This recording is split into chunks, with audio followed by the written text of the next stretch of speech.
Well, here's another thing I've learned.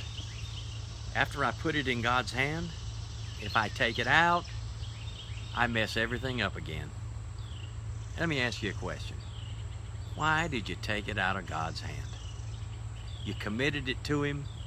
You prayed and cried about it and felt that the Lord was going to take care of it. And now you took it out of His hand because He wasn't moving quickly enough. He wasn't doing it the way you thought it should be done. In your panic, in your prayerlessness, in your own very deep concern for the person or the situation, you thought you'd move in and help God out a little bit, speed the process up, and now look what's happened. See, He's the potter. He knows what He wants to do. He knows something on an eternal basis. We're just looking at it through eyes of right now. If it's our child, we want them fixed right now. We want them to look a certain way. We want to see and hear certain results. So we take that child that we put in God's hand out of His hand, and we start working a little faster and making it to look more like what we expect. Or if it's the business. You know, I go through lists all the times when I do this. Business, family, personal health, spiritual health, all those things. Whatever it is, once you put it in God's hands, you got to leave it there.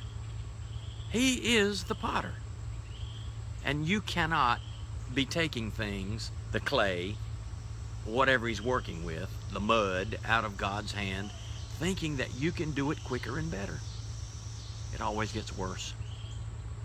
Now, I know a lot of times we relegate the potter and the clay to His fashioning us for His glory, and that's what it really is about. But, you know, sometimes we kind of think this deals with our personal situations. We give them to God because they are wearing us out. But God seems slow and old, and He doesn't seem to have a contemporary point of view. His fashion is kind of old. So what do? We get all hyped up and bent out of shape and want things to happen right now. Time is running out, we say. We panic. Actually, we don't trust God. And if you don't trust God with everything to the point that you leave it with Him, then you've not trusted Him at all. So let me just tell you this. Put it back in His hand. Just put it back. Put it back and walk away from it and rejoice that God is good and God is faithful. Put it back.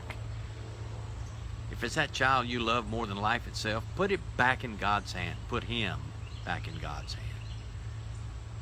Just put it back. The sooner you do, the better it will be, the quicker you will see God's results in the matter. That's another thing I've learned.